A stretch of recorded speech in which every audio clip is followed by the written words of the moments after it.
cerca de 16,3 milhões de pessoas com mais de 18 anos sofrem de depressão. Mara, esse é um número muito grande. Uma imagem muito triste, né? Como se ela estivesse cortando os pulsos, né? E ela me mostrou. Quando eu vi aquilo, eu, na hora, né? Já liguei. E aí a gente utiliza as técnicas que são fáceis, inclusive, para as famílias, né? Falei, eu estou aqui, né? Vamos conversar. Se sinta abraçada por telefone. Né? Imagina que eu esteja aí do seu lado, eu quero te abraçar, eu quero dizer o tanto que você é uma pessoa muito importante. Olá, seja muito bem-vindo. Para aqueles que não me conhecem, meu nome é Rafael e hoje nós vamos falar sobre o tema depressão. E para falar sobre esse tema tão importante, eu convidei aqui a psicóloga Francimara. Ela tem muitas informações boas e importantes para passar para a gente. Bom, para quem que esse vídeo aqui ele é importante? De verdade, eu acredito que esse vídeo ele é importante para todas as pessoas. Talvez você conheça alguém na sua família, alguém próximo a você que já passou por depressão ou está enfrentando esse problema, mas se você não conhece, provavelmente você conhecerá alguém que vai passar, que vai enfrentar o problema da depressão. E quanto mais conhecimento você tiver, mais você vai poder entender essa pessoa e também poder ajudá-la. Bom, Francimara, eu quero te agradecer. Mais uma vez, obrigado. Obrigada, Rafael. É um prazer estar aqui com você, nessa troca de conhecimento. Eu sou a psicóloga Mara Brito, sou especialista em família, sou cristã, e estamos aí. Vamos conversar um pouquinho sobre esse assunto tão importante, um assunto tão necessário para o momento que nós estamos vivendo, que é falar um pouquinho sobre a depressão. Ok. Mara, enfim, eu estava vendo uma estatística, não quero cometer erros aqui com relação a isso, vou ler. A PNS, Pesquisa Nacional de Saúde, de 2019, aponta que cerca de 16,3 milhões de pessoas com mais de 18 anos sofrem de depressão. Mara, esse é um número muito grande. É assustador isso daí, não? É um número muito grande e é uma pesquisa eficaz que relata a realidade da nossa sociedade, tanto no Brasil como no mundo. Infelizmente, conhecido como o mal do século, o mal do momento.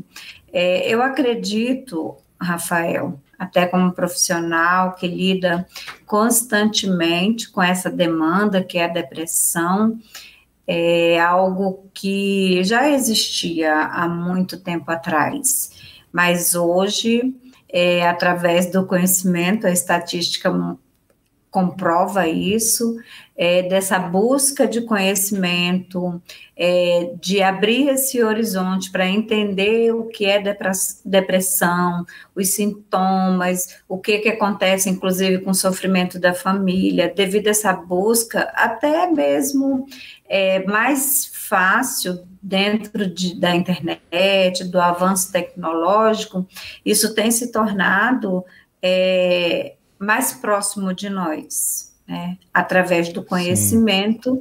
E muitas famílias vivenciando. Existem casos, né, bem antigos que a pessoa tinha os sintomas desse sofrimento, mas não tinha um diagnóstico, ninguém entendia o que era, ninguém sabia o que estava acontecendo. E por isso que hoje, né, nós temos muitos relatos dessa dor invisível, desse sofrimento e a falta de compreensão de algumas pessoas que não têm esse conhecimento, né? E é exatamente isso daí que você falou. como você mencionou assim, uma dor invisível, é exatamente isso, né? Porque é algo assim psicológico, os familiares não veem, os amigos não veem, então eles pensam assim, poxa, mas qual é o problema daquela pessoa? Enfim, mas é algo real e as pessoas têm que entender, precisam compreender isso. Mas, Fran, antes da gente adentrar exatamente a respeito o que é a depressão, as causas, enfim, sintomas, vamos pensar primeiro, antes, então, o que não é a depressão. Vamos tentar meio que delimitar isso. Então, o que que a gente poderia dizer assim? Olha, isso não é a depressão, isso é apenas uma tristeza, ou então, não sei, em caso aí de adolescentes, seria, não, isso daí é o que muitos chamam de apenas mimimi, não pode ser considerado de depressão. Enfim, queria que você falasse um pouco aí a respeito disso, primeiro.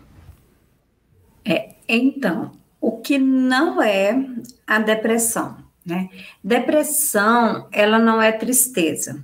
Não sei se você já ouviu falar, muitas pessoas com aquele vício de linguagem, que fala assim, tô deprê, tô super mal hoje. Então, assim, muitas vezes, isso é um vício de linguagem, a depressão não é tristeza, a depressão não é o mimimi, a depressão não é frescura, depressão, na verdade, aliás, a depressão não é tristeza. Por quê?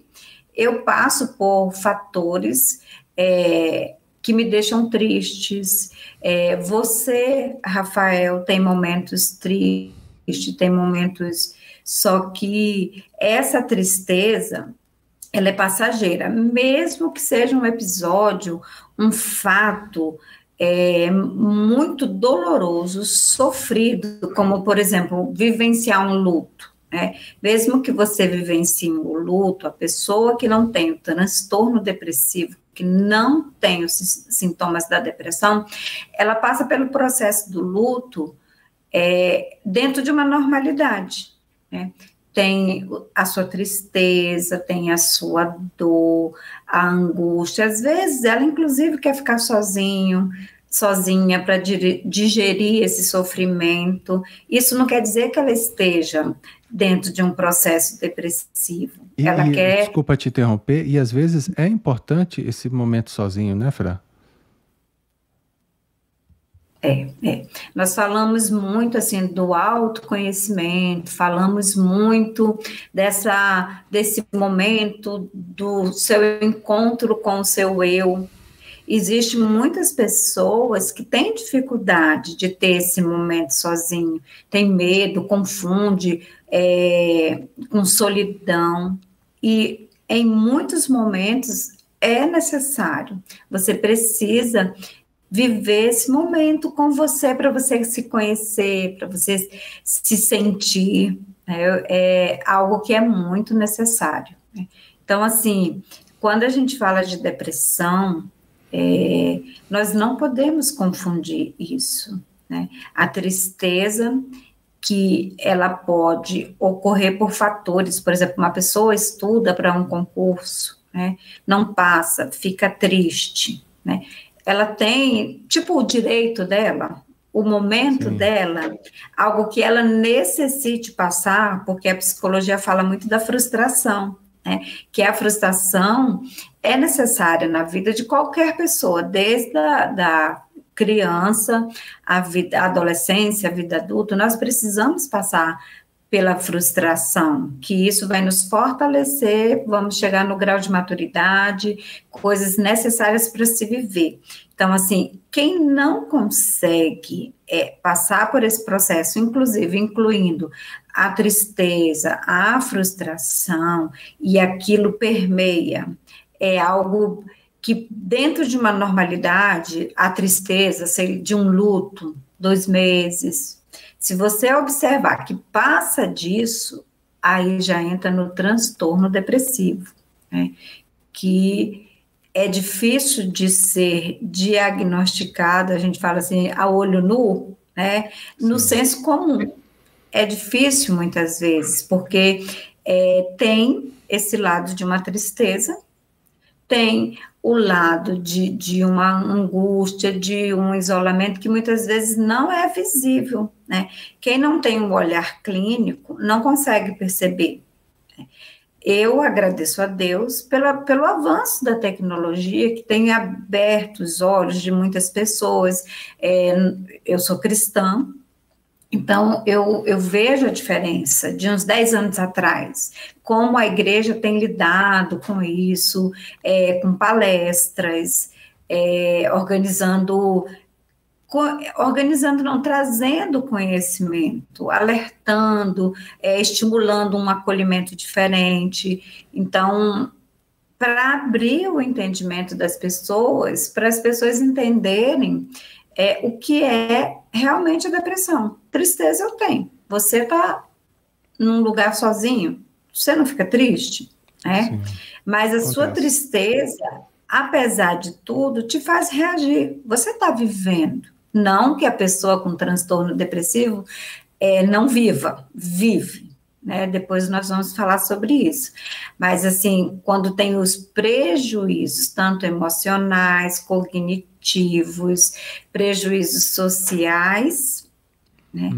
Prejuízos financeiros, já o além do alerta, né, que a pessoa está vivenciando não só uma tristeza, não só um momento de luto, a fase do luto, está vivenciando algo que está alertando, o corpo está falando, né, mas nós vamos falar mais na frente sobre esses sintomas também.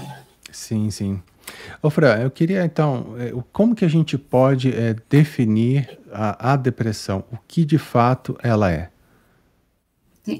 A depressão, ela é um desequilíbrio químico no cérebro, né? Nós temos os neurotransmissores que fazem comunicação entre si, né? Dentro dessa comunicação, que nós chamamos de uma carga elétrica mesmo, eles fazem uma conexão de neurônios. Quando abaixa de dois neurotransmissores que são assim mais importantes, vamos assim dizer, dentro dessa demanda da depressão, desse desequilíbrio neural, a serotonina, baixa de serotonina, baixa de noradrenalina, que são os neurotransmissores que estão ligados a essa comunicação. Quando tem essa quebra de comunicação, a baixa de comunicação, algo está acontecendo. Né? E aí é visível porque um dos sintomas da depressão é a baixa de humor, a falta do prazer para qualquer atividade que era prazerosa. Então, a pessoa vem carregando esse fardo, sentindo esse peso, algo que não é que eu esteja triste 1 semana, 2 semanas, mas aquilo ali vem, sabe, como se você estivesse carregando algo, né, que está te colocando para baixo. Então, quando a gente fala que a depressão, que um transtorno depressivo, que mexe, que tem um desequilíbrio químico, né, o triste dessa realidade, desse fato, é que não é visível. Né? E aí o sofrimento, mas é químico, é biológico, tá Está entendendo? lá, é real, né? A gente simplesmente não vê porque não é nada externo. Real. Exatamente. Então, assim, por que muitas pessoas tiram a vida? Porque, na realidade, infelizmente, as pessoas ela não conseguem entender o que está acontecendo com ela. Eu estou andando, eu estou conseguindo me alimentar direito, mas, assim, não aconteceu nada, eu não quebrei um braço, uma perna para parar, um braço para parar de tocar, mas eu estou sentindo. Como é que eu vou gritar isso para alguém? Né? O que tem? O que está acontecendo comigo? Então, eu acredito que a dor maior é porque ela é invisível. Eu gosto de falar assim, quando você quebra o braço, todo mundo para, né? para te socorrer, porque você está com uma fratura exposta, todo mundo está vendo, não é real? Claro. Assim, parece que nós somos o Tomé, a gente acredita vendo, se tocar, né? E por outro lado, quem está com essas sensações, ela não sabe explicar o que ela tem, porque ela não consegue entender o que ela tem. Sim. E vamos pensar assim agora no familiar, sei lá, o marido ou os pais, eles estão... O que que eles podem observar nas outras pessoas, tipo os pais observarem nos filhos, ou o marido observar na esposa, ou a esposa observar no marido? Que sinais eles podem ver, os familiares, que indicam que determinada pessoa está ou pode estar com depressão? Tem alguns sinais que é visível, porém, o familiar, o parente, o amigo, né, ele tem que estar com o olhar voltado para isso, né? Observou, né, que a pessoa amava Natal, saía para viagens de família, e aquilo foi se perdendo no tempo, né?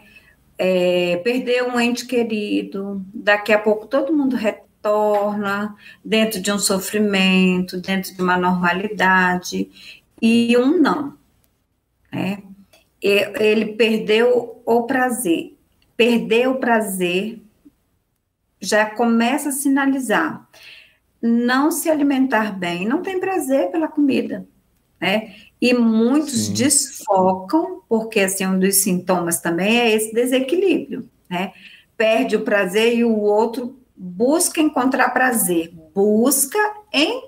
prazer na comida, né? Então, Tá. o Pessoas que isolamento comem social, descontroladamente, do nada mudam de comportamento, começam a comer muito, pode ser um sintoma, né? assim, uma coisa que quando eu atendo casos, né, de transtornos depressivos, eu busco ter contato com a família. Às vezes é um adulto, né? Mas assim, dentro da minha ética, da ética profissional da psicologia, o único caso que pode existir quebra de sigilo, né, é quando você atende uma pessoa com transtorno depressivo e ela começa a sinalizar o desprazer pela vida, a falta de vontade de viver e começa a sinalizar que quer morrer, né? Eu não consigo mais, eu acho que não vai dar certo, e começa a sinalizar. Então, dentro desse sigilo profissional, ética profissional, esse sigilo é quebrado a partir do momento que o profissional, ele instiga a pessoa e ele ali sinaliza aquilo. E aí vai um alerta para a família. Olha, seu ente querido sinalizou que está completamente sem nenhum prazer pela vida, né? E para ele, na mente dele, a saída é tirar a vida. Então, assim, alertar. Como que se alerta, né? Cuidados com remédios, objetos pontiagudos, corda, sabe, aquela fazer um pente fino, dar um jeito de nunca deixar sozinho a pessoa, mesmo que ela queira ficar no quarto sozinho, mas assim, sempre estar dentro dessa vigilância, desse cuidado. Falando nisso, eu me recordo de um caso que eu atendi de uma moça, né? Eu lembro que era final de semana, eu estava cansada, né, da vida, da correria do dia a dia de consultório, e a gente utiliza muito o celular. Falei, eu vou descansar um pouquinho, vou deixar o celular aqui, aí vou descansar. Só que eu me deu algo que eu não sei te explicar. Eu acredito hoje que foi Deus. De repente, meu celular brilhou e eu peguei. Quando eu pego, eu só vi uma mensagem dessa moça que eu atendia, né? Que ela já está legal hoje, graças a Deus.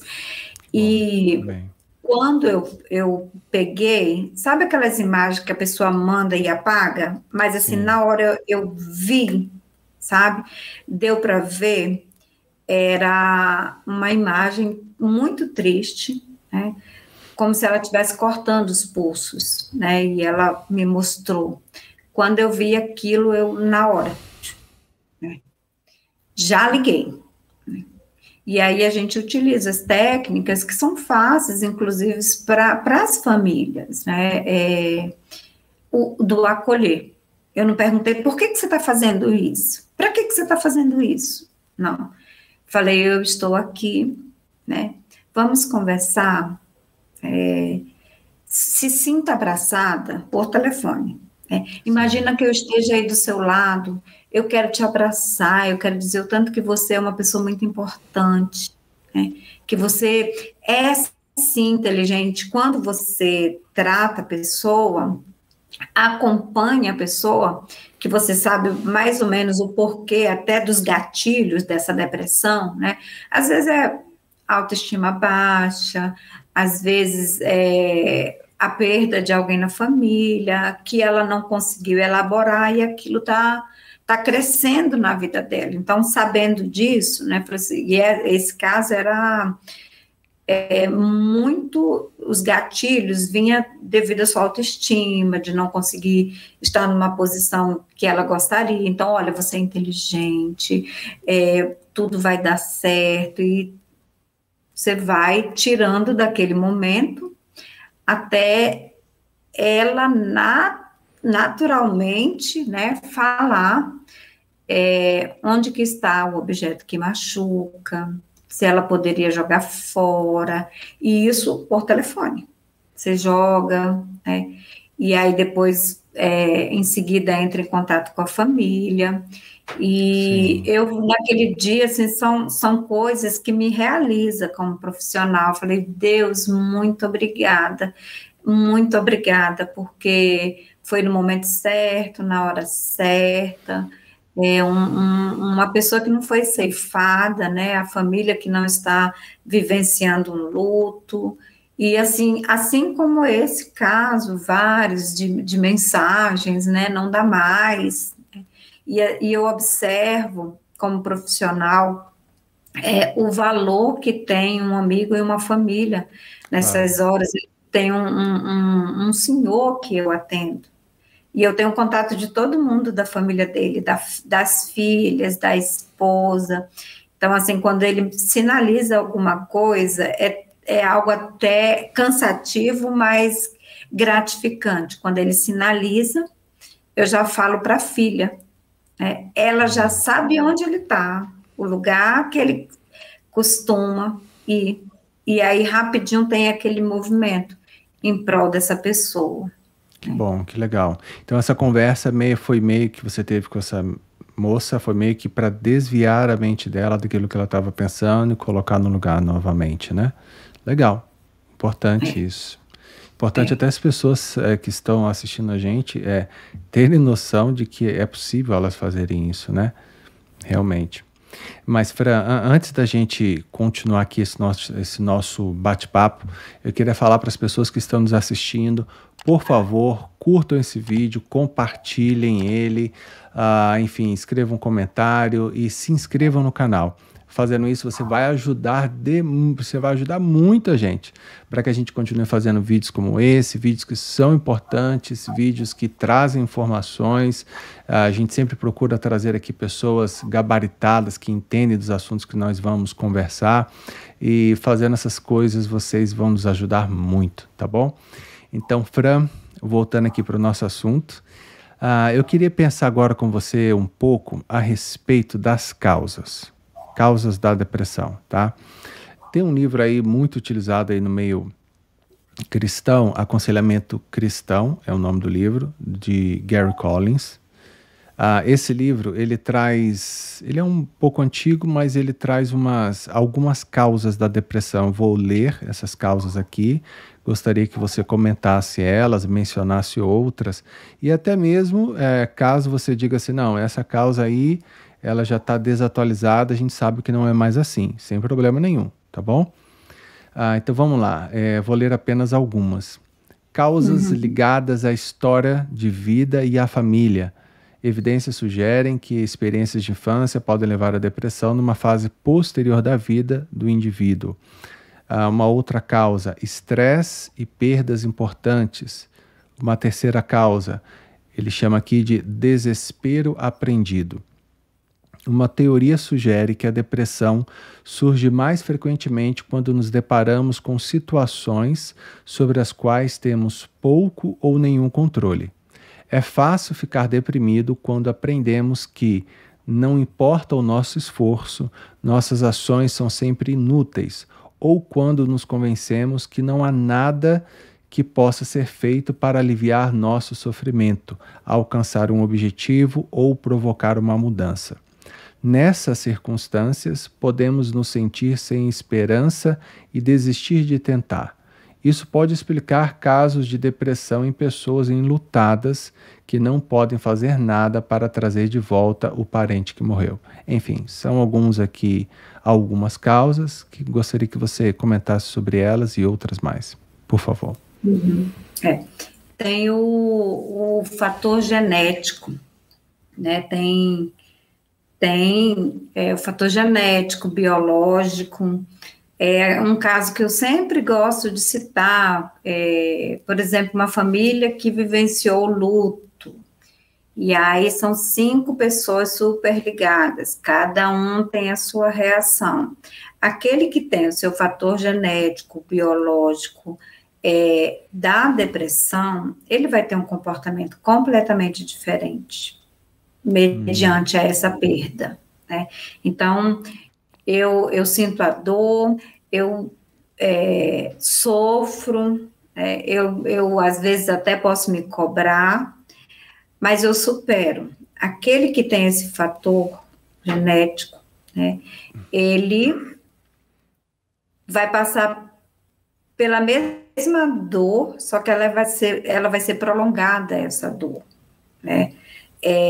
Essa perda foi um estupim. Essa perda desencadeou aquilo que já estava ali, dentro dela, né? E com o passar do tempo, né, hoje já tem, inclusive, pesquisas que tem crianças com depressão, né? Mas ela é manifestada, né, na vida adulta, na adolescência, né? Hoje muito comum, inclusive sendo muito vista, né, com algo que eu não digo que é o modismo do momento entre os jovens, não de agora, isso quando eu falo assim, do momento, mas pode pôr uns 5 anos atrás, é a automutilação, né, que é muito comum, infelizmente. Muito comum, né? A automutilação é uma forma da pessoa... Uma pergunta, todo adolescente que pratica isso, toda pessoa, ela faz porque ela está com depressão? A causa sempre é a depressão ou não? A automutilação, ela né, um sintoma de quem tem depressão, né? Mas assim, existem casos, por exemplo, que aquilo que eu falei no início, a pessoa não consegue entender a dor dela, e vem a cobrança natural de quem ama. O que você tem? Você tem tudo. Por que você está vivendo isso? E assim, ela não sabe explicar. A dor é tão grande que ela quer tirar essa dor. De repente, a intenção não é tirar a sua vida, é tirar a dor, né? Tirar aquele sofrimento. E a automutilação veio, né, na mentalidade, como uma forma de escape, triste realidade, mas a dor física, um corte, desfoca a dor da alma, né? Então, a dor física, muitas vezes, ela é menor porque a pessoa não sente a dor de um corte. Já imaginou isso? E aí ela sente a dor da alma é maior a ponto de não conseguir sentir a dor física, né? E aí ela vai, né? Só que aquilo, em algum momento, eu já tive casos, Rafael, de uma adolescente que ela se cortava e com o sangue fazia desenhos. Então, ela não sentia dor física e, ao mesmo tempo, ela tinha um prazer, porque ela desfocava daquela dor, da dor da alma. É triste, né? Muito triste. Então, assim, tem esse fator genético, biológico que eu falei, tem os fatores estressantes que, com certeza, mesmo que seja um estressor muito forte, né, com certeza vem lá de trás, né? Agora, o acúmulo de fatores estressante pode desencadear, sim, como você fez essa leitura, desencadear esse desequilíbrio, né? Sim. Traumas de infâncias que não foram organizados, que não foram acompanhados a tempo, aquilo que a pessoa se cala, sabe? E vai guardando, chega um momento que o corpo fala, que a pessoa não consegue mais conter, igual a panelinha de pressão, acumulou, e deu aquela explodida de uma vez. E eu acredito que o explodir, né, é chegar àquele momento daquele sofrimento ser tão grande a ponto da única solução, né, é tirar a vida, é sair daquele momento, daquela dor. Assim, é muito importante, talvez seja uma das perguntas que você vai fazer, tem vários estágios, vários não, né? Alguns estágios da depressão, que é o leve, sim, moderado, grave. Então, o leve, muitas vezes, você trata, inclusive, somente com a psicoterapia. O moderado e o grave já é necessária a intervenção de medicamentos para sair dessa crise, desse momento que você está vivendo, né?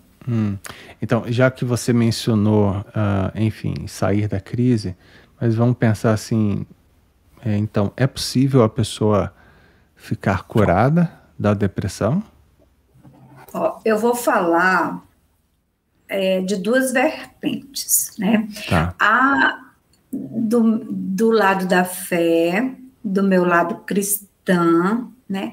E irei falar do lado da ciência também, porque eu sou ciência e sou fé, né? Sim, assim, sim. É claro que as duas andam juntos na minha concepção, isso é fato, né? Mas assim, quando eu falo, quando você me pergunta, Mara, a depressão tem cura? De acordo com a ciência, a depressão ela é um transtorno crônico, né? Transtorno depressivo crônico. O que é isso? Não tem cura, né?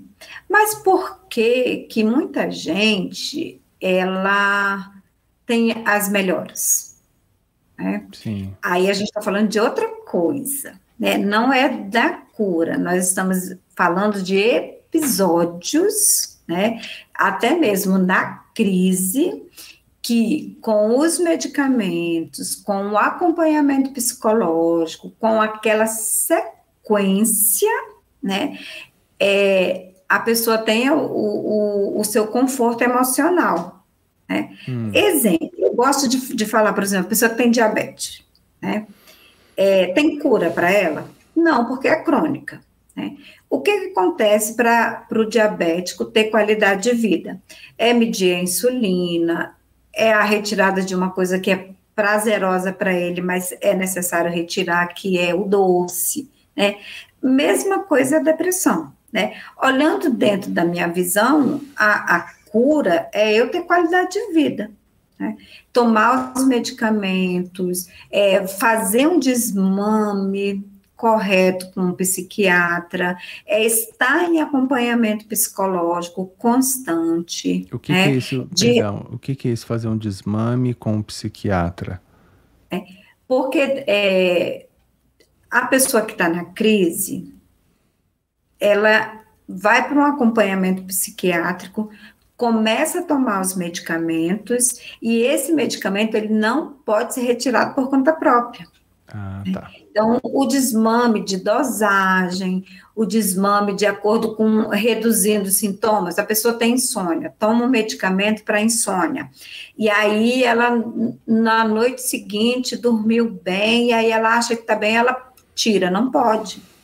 Tem que ter um acompanhamento. A mesma coisa, o desmame da terapia, né? Geralmente, pessoas que chegam com a depressão no estágio muito avançado, né, o que acontece? Às vezes, ela já inicia com 2 vezes por semana, indo para o acompanhamento psicológico, cada sessão com duração de 1 hora ou mais, né? E aí o desmame da terapia, tá? Ela saiu da crise, vamos para 1 vez por semana. E isso é um processo lento, né? Porque eu tenho 49 anos, né? E faz de conta que eu, hoje, por algum fator, né, apresentou a depressão na minha vida, né?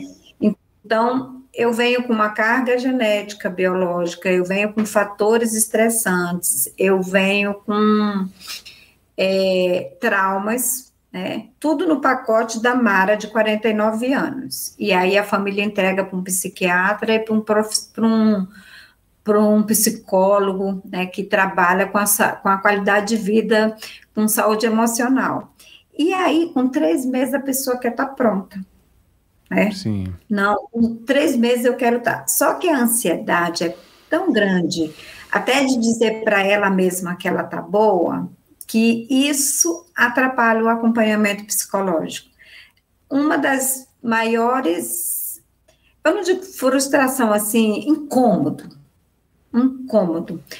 No acompanhamento psicológico, falando de mim como profissional, é quando o acompanhamento está fluindo bem bonitinho, sabe? Que a pessoa está reagindo, tá? Quando o profissional começa a pensar no processo de desmame, que é reduzindo as sessões, fazendo sessões mais espaçosas, espaçamento de tempo, e o paciente chega e fala assim, estou pronto, já está boa. Não, já estou excelente, não preciso mais. E aí, sabe o que eu faço? Eu preciso respeitar. Alerta os familiares, né? Respeito.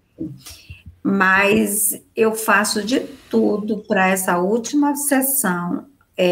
O nosso vínculo está tão fortalecido, né, a ponto, se ela quiser voltar, ela precisando voltar, ela volte sem medo.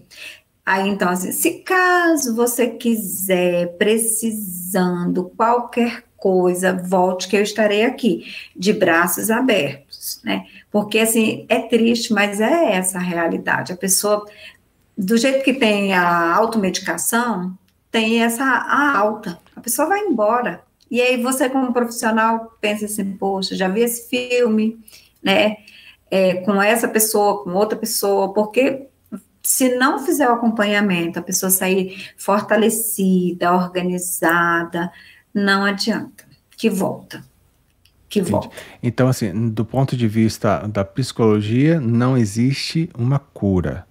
Existe, sei lá, vou falar, existe um estado de melhora que a pessoa aprende a viver, ela precisa fazer uma série de coisas para estar nesse, eu estou usando essa palavra aqui, estado de melhora, né, para estar dessa forma, sei lá, mais amena. É isso. Sim. E assim, e você disse que não tem cura do ponto de vista da psicologia, mas a moderada e a grave, ou também a depressão leve, ela também não tem cura? Nem a leve?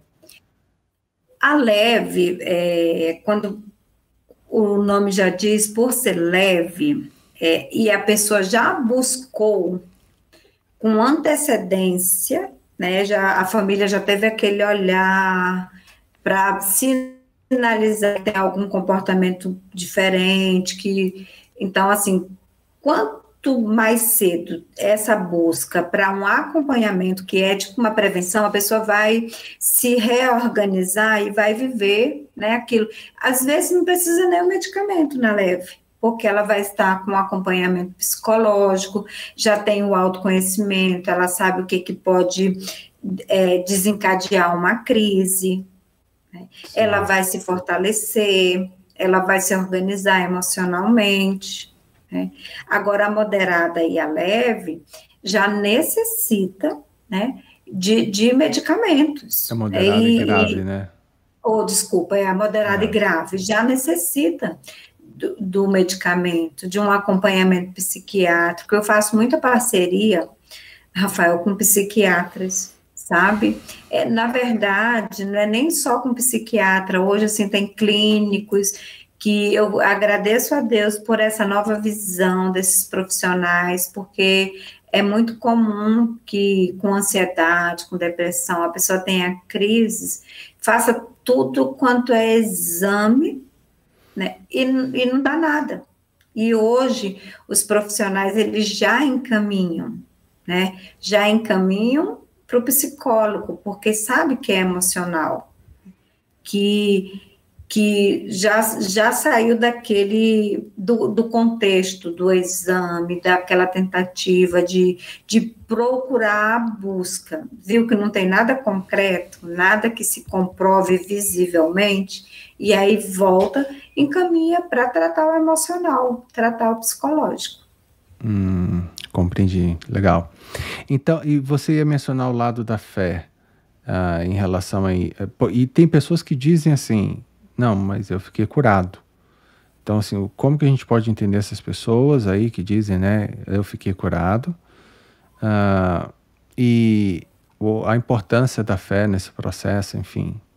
Uhum. Sim, eu acredito, sabe, que a fé, né, como diz a palavra de Deus, remove montanhas, que se nós tivermos fé do tamanho de um grão de mostarda, o pouquinho que a pessoa tentar para estimular a sua fé voltado para uma cura, seja na depressão, seja para qualquer outra doença, né? Eu já vi testemunhos de pessoas com câncer que foram curadas, já vi com depressão, né? Conheço um pastor amigo, né, que hoje ele trabalha cuidando de jovens, trabalhando com essa demanda, porque ele sentiu na pele o que é, né? E assim, muitos casos, existem casos da cura que vem através do Senhor Jesus. E sintomas que são aliviados, que são reduzidos, né? A gente utiliza para reduzir na crise, além dentro da terapia, inclusive isso, né? Louvar, cantar, os pensamentos positivos, que é estimular a fé, você orar, você chorar, às vezes você não sabe, às vezes não, você não sabe expressar as suas palavras, com palavras, o que você está sentindo. Mas aí você coloca um louvor, por exemplo, aquele da Fernanda Brum, que eu amo. Cura-me, sou tua criança, cura-me, Senhor Jesus. Aí a pessoa não sabe falar o que está sentindo. Escuta uma coisa dessa, sabe? Sim. Ela começa a organizar os seus pensamentos, organizar, e ali ela começa a chorar. Sabe? É terapêutico demais, né? Você não conseguir falar, mas através de um louvor, elaborar, organizar os seus pensamentos a ponto de você chorar e dar aquela aliviada.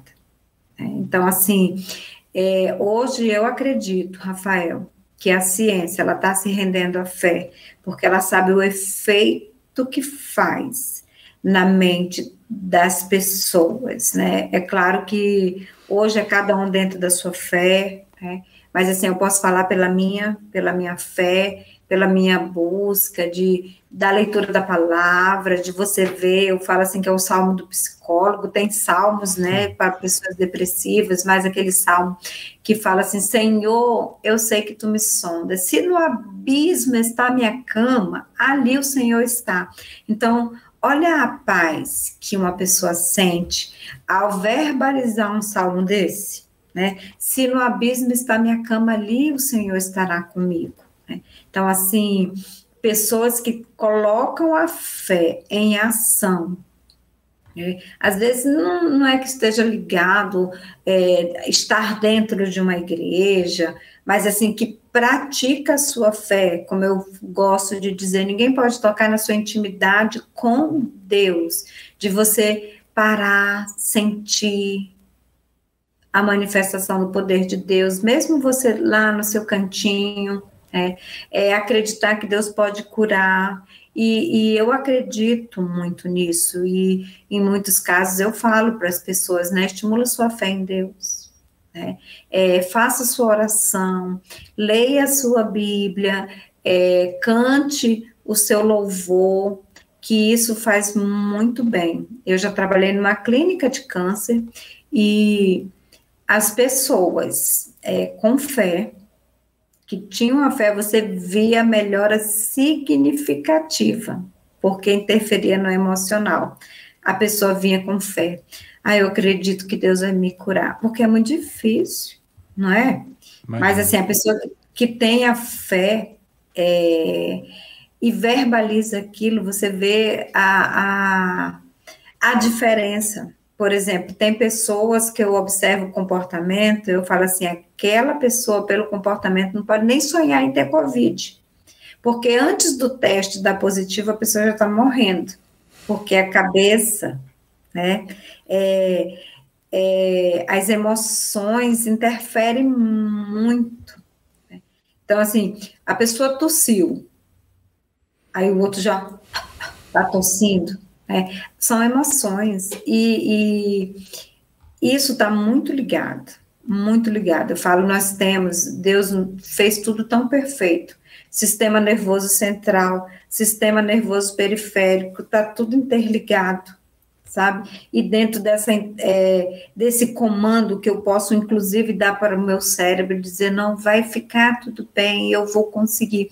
E muitas vezes a gente não consegue sozinho. Você estando dentro desse contexto religioso, estimulando a sua fé, é muito mais fácil, né? Você poder chorar para alguém, dizer, eu não aguento mais, eu estou com insônia, me ajuda. E a igreja, ela tem ajudado muito, encaminhando. Eu conheço muitas igrejas que têm psicólogos, na nossa igreja tem psicólogos.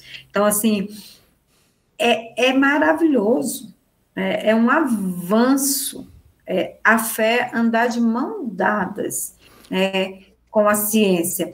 Quando Deus quer curar, Ele cura. E dentro desse processo de curar, se Ele não curar, se Ele não quiser curar, a igreja está lá do mesmo jeito, né? Cuidando, abençoando, protegendo, acolhendo essas pessoas que já vivem um sofrimento tão grande. É importante mencionar para algumas pessoas que estão nos vendo, em muitas igrejas, esses psicólogos, eles atendem gratuitamente. Eles fazem um serviço ministerial, um serviço social, e muitas pessoas têm a oportunidade de receberem um acompanhamento. Então, você que está aí nos assistindo, de repente, você pode estar precisando de ajuda, vá em alguma igreja, além assim de uma ajuda espiritual que você pode ter como pastor, enfim, você pode também, em algumas igrejas, achar algum profissional na área de psicologia que vai estar te acompanhando também. Procure se informar sobre isso daí. E Mara, você mencionou fé, eu queria ler aqui alguns versículos que falam, né, pelo menos algumas pessoas colocam que esses salmos que nós vamos ler expressam alguns pensamentos que podem ser associados a pessoas com depressão. Talvez o salmista ele poderia estar em um momento de depressão, enfim, algumas pessoas mencionam isso daí. E eu acho que é importante mencionar isso e também dizer aqui, tem muitas pessoas de dentro da igreja que passam pelo problema da depressão, e muitas vezes líderes, pastores. Eu conheço pastores de grandes denominações, viu, Fran? Pastores que são líderes de igrejas grandes e eles têm depressão, fazem tratamento, fazem acompanhamento e nem por isso eles deixam, por exemplo, o ministério deles. Então, assim, o que eu percebo é que é possível a pessoa manter ela sob controle quando não é curada, quando a pessoa não é curada por um ato, enfim, de Deus até, é possível a pessoa manter sob controle e continuar na vida dela. Pelo menos é isso que eu vejo na vida desses pastores. E eu vou mencionar aqui alguns salmos. Vou ler apenas alguns Rafael, trechos. Diga. Antes da leitura do seu salmo, porque, assim, infelizmente, existe muito preconceito em relação a problemas voltados à saúde emocional. Alguns preconceitos, ainda mais no meio religioso. Só que eu me questiono, um pastor, um padre, um líder religioso, ele vai no cardiologista. Por que é normal ele ir para o cardiologista, né? Vai num dentista, vai num oftalmologista, né? Isso é muito comum, né? Mas um pastor ir num psiquiatra, um pastor, um padre ir para psicólogo, né? Eu já atendi pastores, ainda bem que tem um online, porque ele se sentiu desconfortável de entrar na recepção de um consultório, né? Por quê? Porque a sociedade cobra, as pessoas querem um líder espiritual ali pronto, perfeito, né? Que não tenha nenhum problema, quanto mais problema emocional, né? Então, assim, vamos acreditar que isso está mudando, né? É melhor modificarmos, desconstruirmos essas crenças limitantes do que sofrermos perdas, como muitas vezes a gente vem sofrendo, como a gente já sofreu com pessoas que tiraram a vida, tanto muitos líderes religiosos que tiraram a sua vida, né, por não aguentar essa carga emocional e de não poder se cuidar, né? Então, isso também é dor, né, que nós precisamos modificar. Sim, Fran, e falando também como pastor, eu preciso concordar com você em relação a isso, porque eu sei como que os pastores eles enfrentam cargas muito pesadas, eles enfrentam muita cobrança, além de lidarem com os problemas das ovelhas da igreja, das pessoas da igreja, de pessoas de fora da igreja que muitas vezes vão lá apenas para receberem conselhos dos pastores, enfim, receberem algum tipo de ajuda. Esses pastores, eles também são cobrados na parte administrativa da igreja, em projetos, eles são cobrados em todas as partes.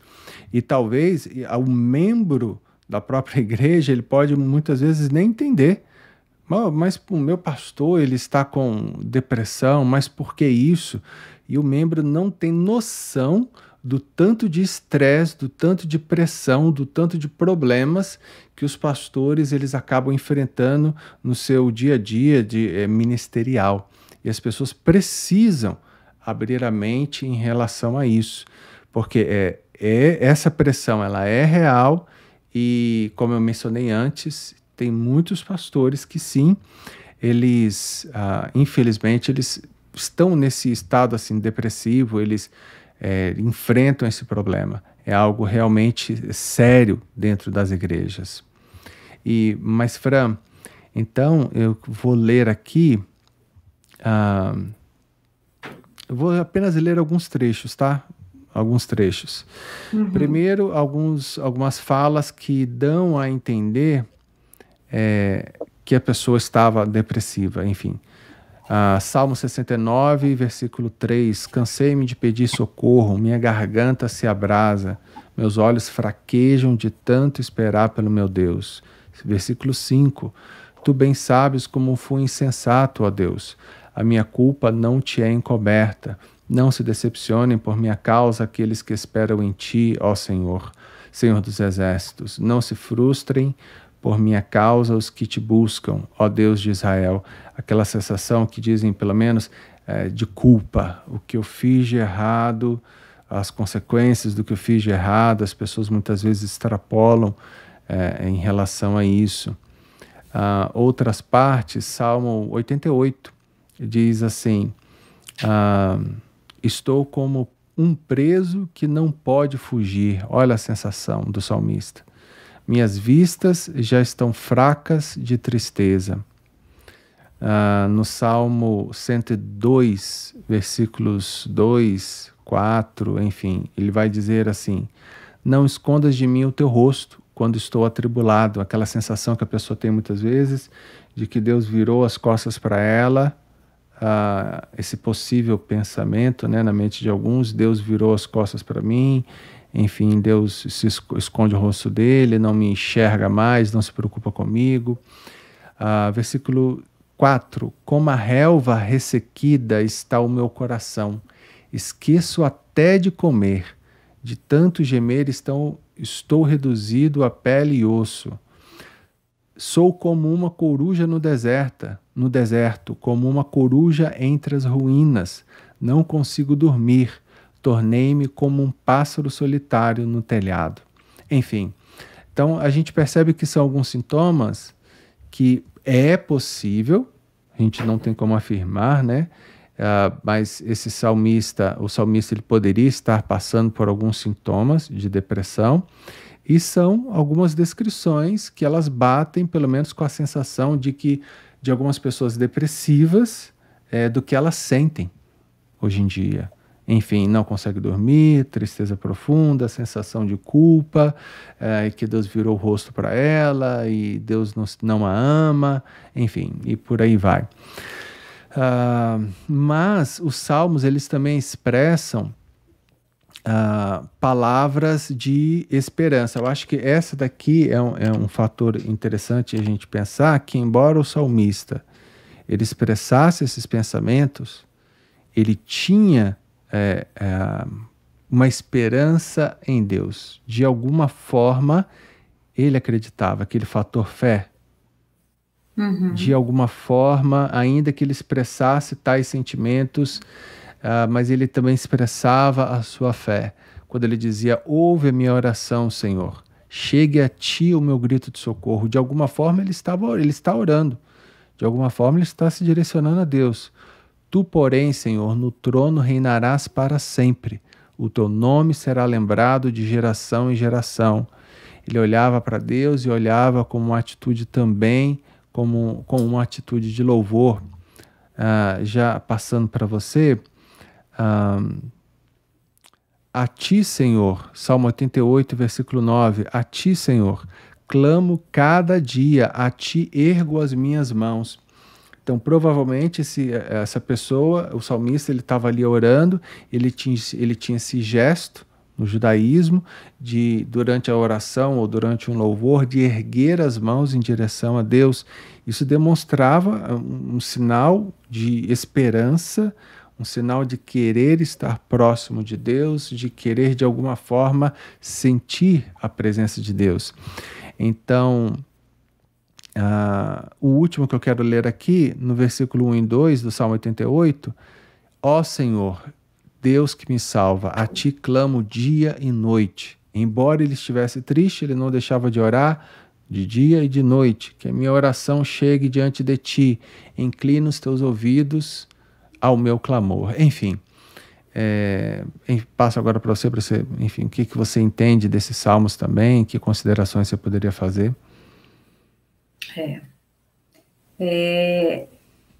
Assim, a palavra de Deus é viva, né? Você lendo aí, chega as palavras saltam, assim, de ver a manifestação do poder de Deus e as pessoas que levavam suas queixas perante o Senhor, a sua tristeza, apesar de tudo, né? Tudo parece ser um histórico depressivo, né? De sensação de culpa, de sensação de estar sozinho, de sensação de estar fazendo errado, mas mesmo assim, né? Fazia suas orações, né? Eu acho que já é a palavra de Deus aí falando a importância de você se aproximar de Deus, né? A patologia, ela existe, ela está aí, né? Mas tem a solução, né? Que vai além da ciência, que está no poder de Deus através do Senhor Jesus. Tem também, só uma pinceladinha do profeta Elias, né? Quando fala em comportamento depressivo, já vem ele, né? Que andou sozinho, depois ganha uma batalha, né? E eu acho engraçado que muita gente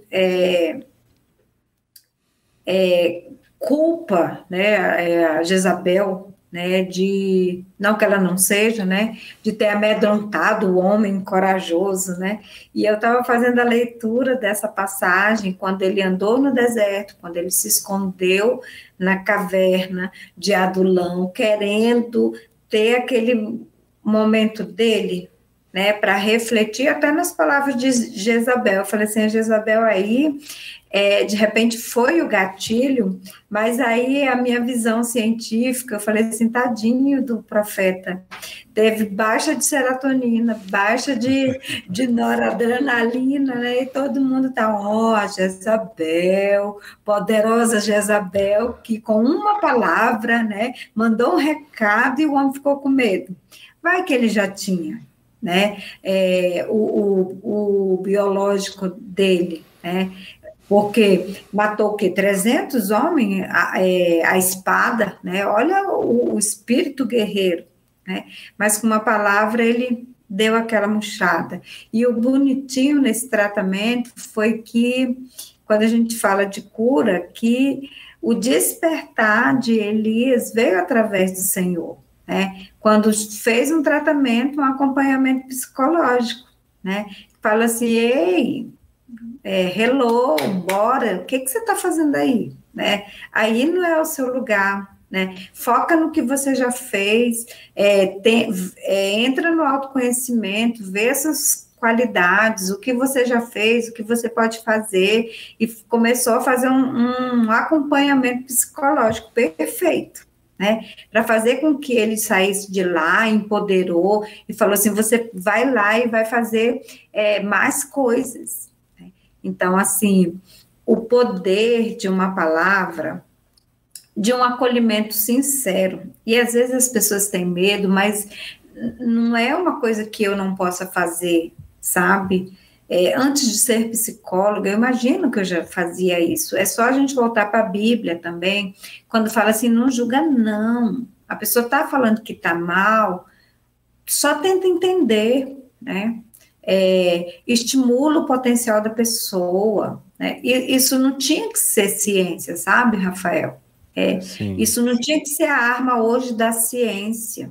É uma verdade que eu conheço, que você conhece, que um monte de gente da minha igreja conhece, né? De acolher, de amar, de não julgar, né? E foi isso que Deus fez, né? Quando impactou com sua presença lá naquela caverna e fez com que o profeta Elias saísse de lá. E hoje, o que a gente observa? As pessoas usam as palavras para empurrar mais para a caverna. As pessoas usam as palavras para fechar a porta da caverna. Quanto mais a pessoa ficar lá dentro, melhor. E isso não é o meu papel, não é o seu papel. né? Mesmo que eu não consiga mensurar a sua dor, a minha dor é assim, eu já tive isso, por que você não supera? Eu superei, você ainda quer mensurar, tem um metro, a minha dor, a sua dor, eu superei, você não superou. Eu vejo postagens, né, às vezes, até de pessoas queridas, que postam coisas assim que, como profissional, daquele nó bem aqui assim, porque como eu acolho essas dores, né, eu sei, né, como uma pessoa que lê aquilo se sente. Então, eu acolho a dor da pessoa que eu atendo. Né? Entendo. Exemplo, quando a pessoa fala assim, está deprimido, por exemplo, está deprimido, né? Para mim, a depressão paga uma viagem para o Caribe, para a praia, né? Eu indo para a praia, eu volto perfeitamente, né? Eu acho isso algo tão desumano, porque você não tá, você pode até reduzir, né? Mas eu já atendi pessoas que têm condição de passar um final de semana e ir para a praia, chegar lá na praia, ele tá com a mesma sensação. Isso fica pior, porque fez um investimento e não curou. Fez investimento e não reduziu, né, aquele episódio depressivo. Então, assim, quando as pessoas postam ou abrem a boca para empurrar para a caverna, sabe? Sim, Que a sei como pessoa é que é. e fala assim, poxa, né? Eu posso ir para a praia, mas chegando lá, né? Eu já atendi casos de pessoas que, eu vou para muitos casos, eu vou para a praia porque meu marido gosta, minha família gosta, eu preciso estar lá, mas você não consegue entender nem mensurar a minha dor de arrumar minha mala, a minha dor de não conseguir entrar naquele clima de alegria. E a família, né, pensa assim, estou fazendo muito, né? Estou levando para a praia, chega lá, tem que rir, viu? Você tem que se socializar, você tem que estar. E muitos se esforçam, né? E se frustram e voltam pior do que se tivesse ficado, né? É uma solução, é uma tentativa, né? Mas se a pessoa tiver realmente com a depressão, com desequilíbrio químico no cérebro, uma viagem, viu o povo que posta isso, me dá uma agonia, porque eu sei o tanto que afeta uma pessoa que está em sofrimento psíquico real. Para depressão, não tristeza, eu concordo com a pessoa. Vai para a praia que passa, faz uma viagem que passa, vai para o restaurante que passa. Mas isso é para uma tristeza passageira, de repente até para o enfrentamento do luto, não para uma depressão. Isso me revolta e eu não sou de bater boca em redes sociais, eu vejo, sabe? Mas eu falo, oh Deus, misericórdia. Se uma pessoa que faz isso experimenta, né? Experimenta ter um dia só de depressão patológica, não uma tristezazinha passageira, que cura com um passaporte, sabe? Sim, A compreendo. tristeza passageira. Mas a patológica é triste, dá vontade de assim, tomar dor, as dores que eu atendo. Né? E quando eu Imagino, falo Mara. assim, Deus, ele veio. Não, você vê assim, as pessoas assim, lutando para ter um prazer para realmente viajar, ter um prazer para comprar um sapato, que às vezes tem isso também. Faz um lanche que passa, vai para o restaurante que passa, compra um sapato que passa. Oh, tristeza. Eu Ou entendo a sua comentários indignação. infames. É. Ô, Mara, uma outra Fica aí a pergunta que eu indignação, acho, viu? eu acho que uma outra pergunta que eu acho que é muito importante. A, a pergunta é: como evitar a depressão? Nunca tive depressão, não tenho intenção de entrar em um quadro depressivo. Então, o que que eu posso construir ao longo da minha vida para evitar, para de alguma forma me proteger mentalmente, emocionalmente, enfim, como ter um emocional forte, não sei. ah, Quando a gente quer evitar doenças, né, o médico nos fala, olha, cuida da alimentação, faça esporte. Então, como evitar especificamente a depressão? Que uma pessoa normal, que nunca teve, como ela pode e deve viver para nunca vir a passar por isso? Existe algumas coisas importantes que você poderia mencionar? Nessa nossa área humanas, não existe nada exato, sabe? Sim, sim, claro. Tudo interfere de pessoa para pessoa, né? Mas, né, vamos nessa tentativa, né? Hoje, numa live, né? Numa live não, na terapia em grupo, nós tocamos nesse assunto, né? Antigamente, assim, hoje a gente vê muitas pessoas falando assim, as crianças são desobedientes, as crianças de antigamente, só de olhar, eu vivi isso, só de olhar, né? O meu pai olhava e eu já sabia que ele não estava gostando, e hoje se revira o olho e a criança não entende, né? Só que aí, meu pai, eu me orgulho de dizer que ele, de olhar, me calava, mas em compensação, eu fazia meu desenho rabiscado, né? E meu pai chegava e falava, muito bem, minha filha, parabéns, nossa, o desenho mais lindo do mundo, né? Você entende? Tinha os dois estímulos, tinha um negativo, que às vezes olhava, eu me calava, né, querendo falar, mas me, não é rejeição, não, me fez, tipo, me poldou, né? Sim. Para mim, hoje, tá tranquilo, né? Para outros lá atrás, cresce com aquilo, olha, eu fui bloqueado a vida toda, eu não conseguia me expressar, eu queria falar e não conseguia, então vem com aquela carga pesadona que joga quando chega o estupim, quando explode a panela de pressão. Então, assim, por que eu estou contando essa historinha? Né? Porque é necessário que a gente aprenda a se expressar. Né? Por que Sim. os consultórios psicológicos, psiquiátricos estão lotados? Né? Porque muitas vezes a pessoa não consegue se expressar, porque quando vai dizer, eu estou com uma dor, porque você deveria, né, lavar uma trouxa de roupa para melhorar. Né? Aí a pessoa, mais uma vez, se cala e vai acumulando e vai aguentando. Então, assim, procure um espaço, terapia é qualidade de vida. Eu não estou vendendo meu peixe, né? Mas terapia é qualidade de vida, né? Eu faço terapia, né? Pessoas que podem, devem, né? Deveria ter mais facilidade, as pessoas deveriam ter mais acessos a isso, né? Como prevenção, como qualidade de vida, Então para você está você não falando acumular.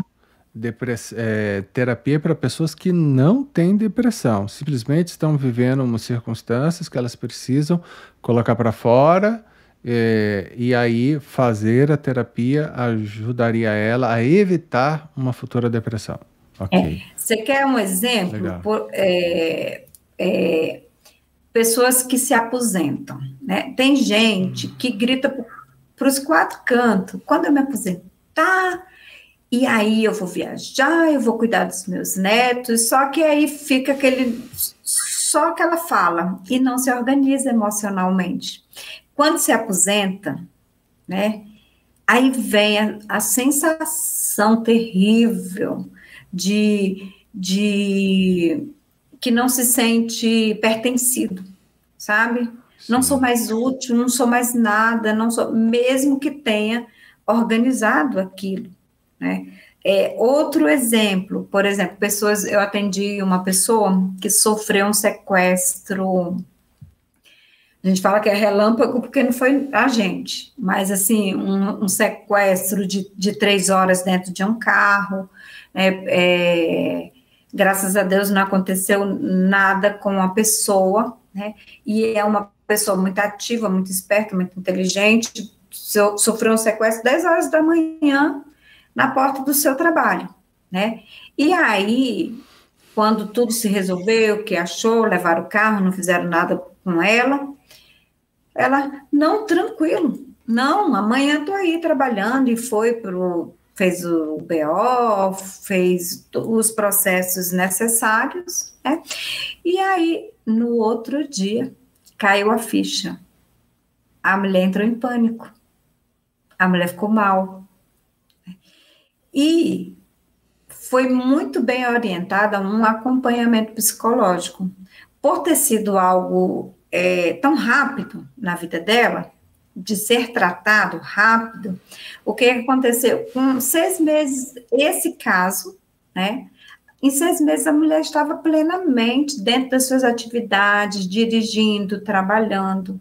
Estava super bem, né? O estresse pós-traumático foi trabalhado e ela se sentiu livre, né? Outros casos, pessoas que têm traumas, têm isso e empurram, por algum motivo, ou por questões financeiras, ou por não acreditar, e vai guardando, e vai guardando, e vai guardando, né?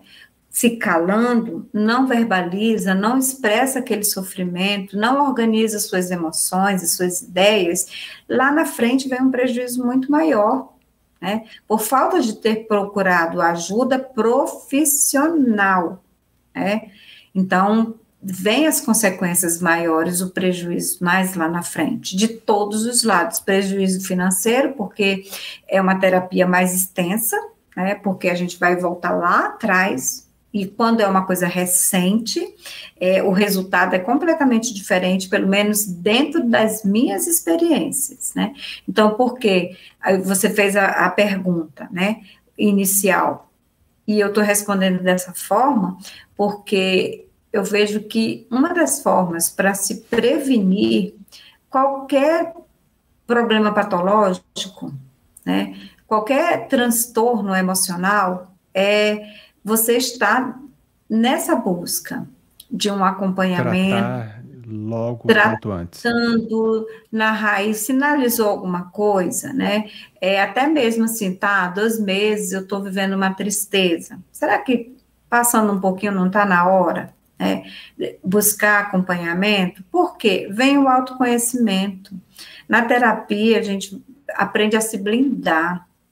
Na terapia, nós aprendemos a não absorver igual esponjinha, né? Que tudo me afeta, tudo me dói, tudo é para mim. Tem uma sala de pessoas vestindo preto. Chega alguém e fala: o preto é uma cor de uma roupa que não é bonita, né? O vermelho é a cor de uma roupa que não é bonita. Tá todo mundo de vermelho?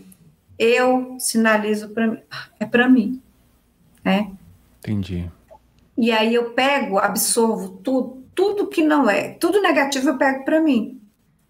E aí, se você começar a observar esse comportamento, o que você precisa fazer?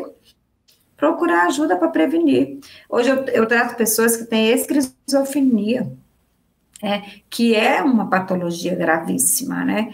E esse tipo de pessoa, com acompanhamento psicológico, com o acompanhamento psiquiátrico, vive uma vida mais normal que a minha. Vive bem, né? Que as pessoas nem sabem que a pessoa tem essa patologia, só se for necessário falar, né? Ou em algum momento que tenha um pico, uma crise, né? Enquanto a pessoa vive. Então, essa é uma das necessidades, você procurar ajuda. Pensando aqui, por exemplo, em coisas, tipo, a minha vida, eu observo que a minha vida está muito estressante. Observo que eu não tenho tempo para parar, não tenho tempo para coisas boas, tempo para família, tempo para diversão, só estou lidando com o problema. De repente, pisar no freio, eliminar coisas que estejam me levando a esse estresse acumulado, seria uma atitude boa também para evitar uma possível depressão lá na frente. Tentar se fazer bem. O que me faz bem? Por exemplo, hoje eu não tenho condições financeiras para fazer uma terapia. Hoje eu não tenho condições o tempo, né? Mas o que eu posso fazer para me fazer bem, né? Uma caminhada. Hoje a caminhada ela não pode ser desculpa, mas quando você tem um comportamento de procrastinar, sempre tem pedras no caminho e a pessoa não retira as pedras, e pedra é para ser retirada. Então, assim, uma caminhada, né, uma meditação, um louvor, organizar sua qualidade de sono, porque é necessário você manter ter um equilíbrio no sono. Quando você vê que você está muito desajustado, está pendendo só para trabalho, tem alguma coisa errada. Está pendendo só para a igreja, só estou indo para a igreja, parei de trabalhar, só estou indo para a igreja. Quando tem desajustes, você precisa ver que precisa de ajuda. Se você conseguir sozinho, que é mais difícil, né? Mas se você conseguir criar hábitos saudáveis, né? Boa alimentação, um esporte, leituras de bons livros, sair de frente de televisão ou noticiários que vai te fazer mal. Eu sempre digo isso também, eu sou psicóloga, cuido de pessoas e eu cuido de mim, porque você passar um dia cansativo, né, ouvindo, sair de lá, eu brinco, eu preciso ver um filme de comédia, né? Eu preciso relaxar, eu preciso me organizar para poder estar bem, cuidar de outras vidas no outro dia.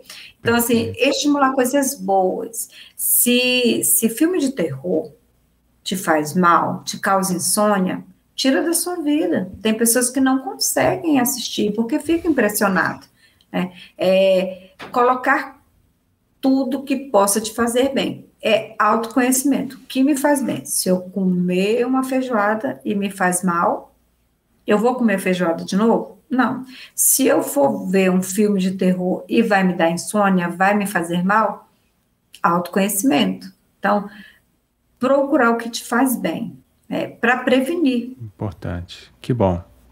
Sim, importantíssimo isso. Mara, infelizmente, estou aqui preocupado com relação ao tempo. Nosso tempo já estourou, já passou aí do período previsto. Enfim, quero agradecer a você que nos acompanhou até agora, que assistiu aí esse vídeo. Por favor, lembre daquilo que eu mencionei antes. Se esse vídeo for importante, curta, compartilhe ele com outras pessoas, faça um comentário, se inscreva no canal, você vai nos ajudar muito. E, Mara, muito, muito obrigado mesmo pela sua disponibilidade, estar aqui, enfim, compartilhando conosco a tua experiência, o teu conhecimento. Realmente foi, assim, momentos riquíssimos. Eu acho que a gente aprendeu aqui muito. Acredito que teria muito mais coisa para falar, né, a respeito desse tema aí da depressão. Mas o tempo nosso aqui é sempre limitado, é sempre curto. E uma coisa importante, queridos, vocês que estão nos vendo também, questões de internet, peço que vocês levem em consideração. Às vezes vocês percebem aí que as imagens elas ficam meio distorcidas, mas nós não temos culpa com relação a isso, né, Mara? São questões da internet, mas o áudio está perfeito, está ótimo, e isso daí é o mais importante para vocês absorverem o máximo de conteúdo. Enfim, Mara, passo para você para dar aí as suas últimas palavras, enfim, contigo.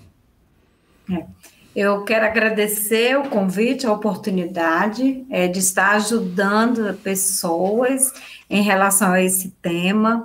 Eu tenho postado muito no meu Instagram, quem quiser dar uma olhadinha no meu Instagram, muitas postagens, porque vai vir aí o setembro... Vem aí o Setembro Amarelo, que é uma campanha, né, em prol à prevenção da vida. E aí eu já resolvi começar, porque a necessidade é hoje. Então, lá tem muitas postagens sobre prevenção, sintomas tanto da ansiedade como da depressão, quais os sintomas, o que interfere, o lado cognitivo, que a gente daria outra live, né? Então, assim, tem muitas coisas que eu acredito, assim, eu quero ajudar, sabe, Rafael? E como, assim, é difícil alcançar muita gente, e eu gosto de falar, onde a minha voz alcançar, que você venha ser beneficiado, né? Que você venha se sentir acolhido por nós para vencer esse mal que não é fácil. E se você não tem essa patologia, graças a Deus, e conhece alguém, compartilha mesmo esse vídeo, para as pessoas, para ajudar vidas. Às vezes você não consegue, né? Porque você talvez não tenha o preparo necessário, mas encaminha para quem pode te ajudar. Até dentro de uma igreja, muita gente pode ajudar. Amém. Fica aí meu abraço, meu agradecimento também, Rafael. Amém. E como esse é um assunto muito delicado, importante, não é comum nos podcasts aqui eu fazer isso, mas eu queria terminar orando com você, que está nos assistindo. De repente você está precisando de uma oração, eu não posso deixar de fazer isso, tá bom? Deus eterno, eu quero te agradecer por este podcast, quero te agradecer pela vida da psicóloga Mara, minha irmã em Cristo e amiga. Muito obrigado, Deus, pelo tempo que ela passou aqui conosco. Obrigado pelas pessoas que estão nos assistindo, e eu quero pedir ao Senhor, se alguém está passando por um momento de tristeza forte, alguma perda que teve, algum trauma antigo ou qualquer outra dor, qualquer outra coisa que tenha gerado uma dor na alma, uma dor nas suas emoções, dentro, interna, no coração, eu quero pedir ao Senhor que o Senhor visite esta pessoa, que o Senhor abençoe essa pessoa, que o Senhor trate esta pessoa, que o Senhor dê alívio ao coração dela, dê alívio à sua dor, para a glória e honra do teu santo nome. Deus, visita esta pessoa, que ela se sinta acolhida, tratada, amada, cuidada, protegida pelo Senhor, meu Deus eterno, em nome de Jesus Cristo. E também te peço, cura diretamente a dor, cure a depressão desta pessoa. Nós não excluímos aqui o fator da fé, ó Deus, e que aonde a ciência tem os seus limites, a ação divina, a ação do Senhor ultrapassa qualquer limite humano. Aquilo que é impossível para o homem, para o Senhor, para ti é sempre possível. Deus eterno, em nome de Jesus, cura corações, cure emoções, cure vidas, traga alívio para a glória e honra do Senhor e salve essas pessoas, ó Deus, caso elas ainda não tenham a Cristo Jesus como Senhor e Salvador de suas vidas. Pai querido, muito obrigado, em nome de Jesus nós oramos. Amém. Então, amém. Deus te abençoe. Se você ainda não recebeu Jesus como Senhor e Salvador de sua vida, entenda o propósito de Cristo na cruz. Mais importante do que qualquer cura emocional, física, é também a cura espiritual. Entenda que quando nós somos curados espiritualmente, quando nós recebemos Jesus, recebemos Ele como Senhor e Salvador de nossas vidas, isso tem um impacto direto em todas as áreas de nossa vida, inclusive a área psicológica, a área emocional. Então, pense e considere isso. Mara, Deus te abençoe, Deus te guarde. Mais uma vez, obrigado. E se Deus quiser, estamos aí numa próxima live. Tá bom? Amém. Muito obrigada, Rafael. Deus abençoe também vocês. Obrigado, querida Mara. Fique na paz. Obrigada a você. A paz.